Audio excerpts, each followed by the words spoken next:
Hello. The purpose of this video is to explain the process that is being used in the Volusia County school system during the 2014-2015 school year to evaluate district assessments for validity and reliability. Periodic district assessments are administered in English language arts, reading, mathematics, science, and social studies. The items from these assessments are acquired from district, state, and national resources. This year, a team of teachers helped construct the math DIAs. The district staff facilitated the assembly of the different assessments and then sent the drafts to teachers on the vetting team. The tests were returned to the district staff with suggestions for changes. Once finalized, the assessments are put into Eduphoria and open for test administration. District reading assessments follow the state blueprint for FSA, English Language Arts. Items and passages from the state item bank are analyzed by district staff with the state standards as a guide for assembling grade level assessments. District ELA assessments are constructed using materials from the district ELA curriculum resources. These resources are state approved and teacher selected. After construction, the assessments, also known as the Volusia literacy tests, are vetted by teacher teams. District science assessments are built based on the curriculum map pacing, which is established by the curriculum map teacher teams. A second team of teachers build a blueprint from the curriculum map for each assessment, as well as an item bank based on the blueprints. The items are reflective of the FCAT Science or End of Course Items Specification document. District staff construct the assessments from the blueprints and the item banks. Teachers are invited to provide feedback on the assessments prior to the administration period. District social studies assessments are built based on the curriculum map pacing, which is established by the curriculum map teacher teams. Assessments are built based on the item specification documents for civics and U.S. history. The Florida Joint Center for Citizenship provided a test bank of civics items to interested districts. Teacher teams assemble assessments using this bank for civics. The U.S. history assessment items are teacher-created or modified from the state's item bank. This year is the first year the district is offering DIAs in civics and U.S. history. All district assessments in all subject areas are reviewed and analyzed after administration. Specific statistics as well as teacher feedback will be considered, and items may be rewritten prior to the next administration. Items may be accepted, deleted, or modified from the pool of test items that will be considered the following year. When the assessment window closes, the assessments are archived in the Eduphoria system. Assessments that are archived cannot be reopened for scanning. The Eduphoria software does not allow any further scanning or input of student scores. At this point, we are able to analyze the tests and each individual item. The terms validity and reliability are used frequently when examining assessment outcomes. Validity is a measure of the assessment tool's accuracy. Consider a 170-pound person who gets on a scale and the scale reads 170. This scale is producing a valid result. Test reliability is a measure of how consistent a tool measures after repeated attempts. Now consider the same person gets on a different scale and it measures 220, then 219, and 222, 220, and 221. The scale is considered reliable because after repeated assessments, there is very little variation in the weights. However, it is not valid because it does not give an accurate outcome of what it's designed to measure. District assessments are designed to measure specific standards. We calculate a statistic called Chromebox alpha to determine if the assessment is reliably consistent in measuring those standards. Chromebox alpha tells us to what degree the test is internally consistent and whether the test addressed a concept consistently. This reliability number falls between 0 and 1. Tests in the 0.6 and above range are fairly reliable. The higher the better. We also calculate a statistic called the p-value. The p-value is simply the average score for the assessment or for a particular item. The p-value ranges from 0 to 1. We look at assessments or specific items with less than a 0.5. For an assessment, if the average score is less than 50%, we want to examine the probable causes for the outcome. For a specific test item to be less than 0.5, We want to look at distractor patterns and other statistics to determine the probable causes for this result. We also look at p-values greater than 0.9. This means the average score is 90% or higher, or more than 90% of the students answered an item correctly. The third statistic we look at is limited only to individual items. It's called the point by serial. This number ranges from 0 to 1. The point by serial helps to determine if the item is good at discriminating high achievers from low achievers. It's a way of taking the students who scored well and looking to see if any specific item was something they all did poorly on or not.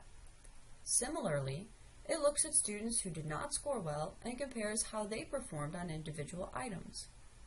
Outcomes greater than 0.2 typically mean the item is good at discriminating high-scoring test takers from low-scoring test takers. Okay, enough statistics. Let's move on to what it all means and how it influences district assessments in Volusia. The first question on the DIA in 6th grade math had an item with a low p-value. The p-value was 0.198, which means about 19.8% of students answered this item correctly. The question addresses the standard MAFS 6 NS 1.1, which states, interpret and compute quotients of fractions and solve word problems involving division of fractions by fractions, for example, by using visual fraction models and equations to represent the problem. The point by serial for this item is a 0.266, which is fine. This means that the students who performed well on the test also typically answered this question correctly. This item asks students to do exactly what the standard describes. This is a word problem involving the division of fractions. Only about 1 in 5 students answered it correctly, whereas a little over half of the students chose answer C. Answer C is derived from subtracting 1.5 from 2.5. This is the wrong operation, as this problem requires students to divide. Answer D is either the result of choosing the correct operation but doing it incorrectly, or choosing to multiply.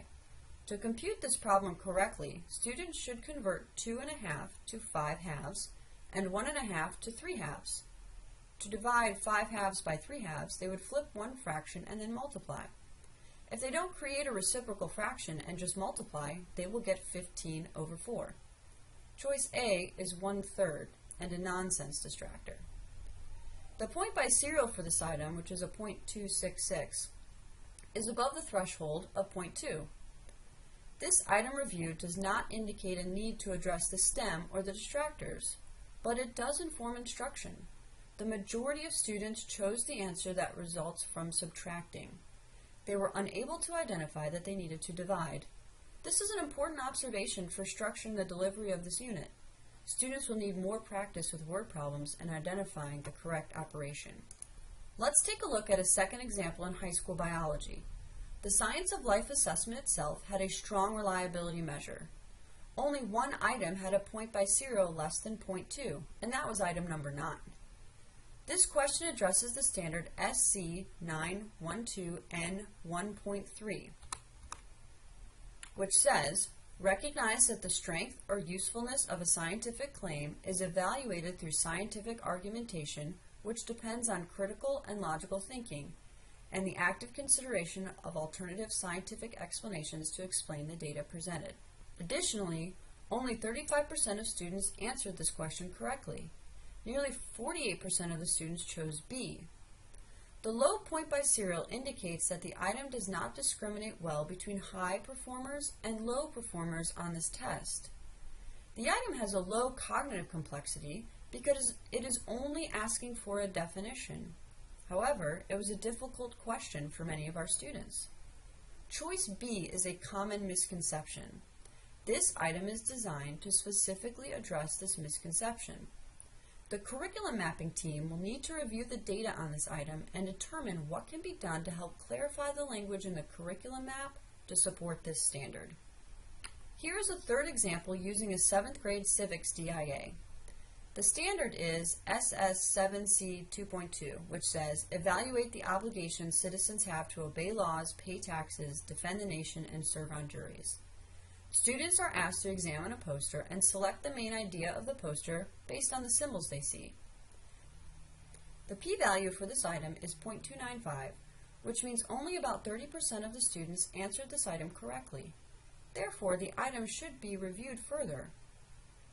The point by serial on this item is 0.49, which is relatively high and of no concern. This means that the students who did choose the correct answer were generally high-scoring students. This particular test had an average student score of 57%, which is a bit low, but not terribly alarming. Also, this was the first district assessment given in civics. The answer choice summary shows that more students picked A than D.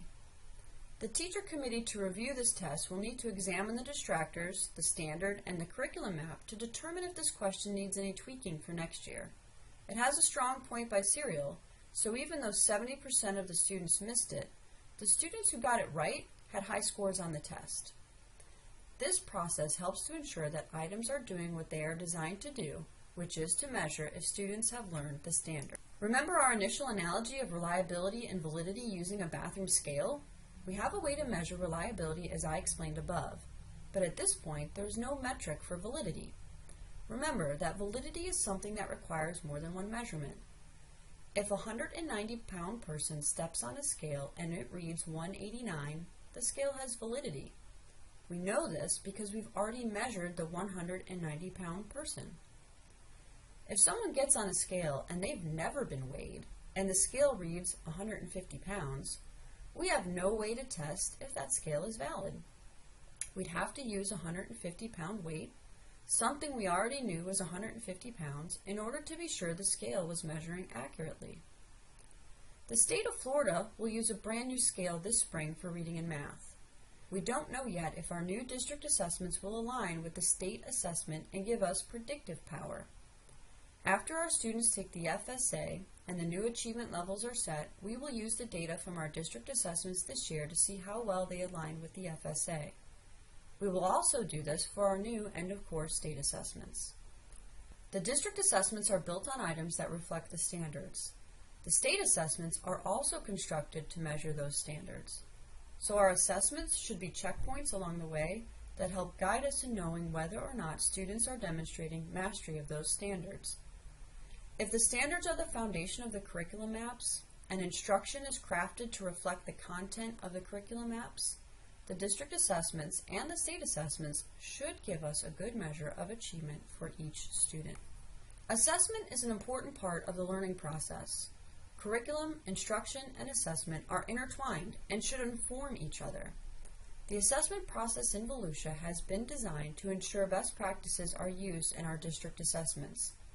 Our goal is to continually improve the ability for schools to meet the needs of our students so they can achieve at high levels. Thank you for taking the time to watch this video today. Questions can be directed to Katie Dyer and Alicia Parker.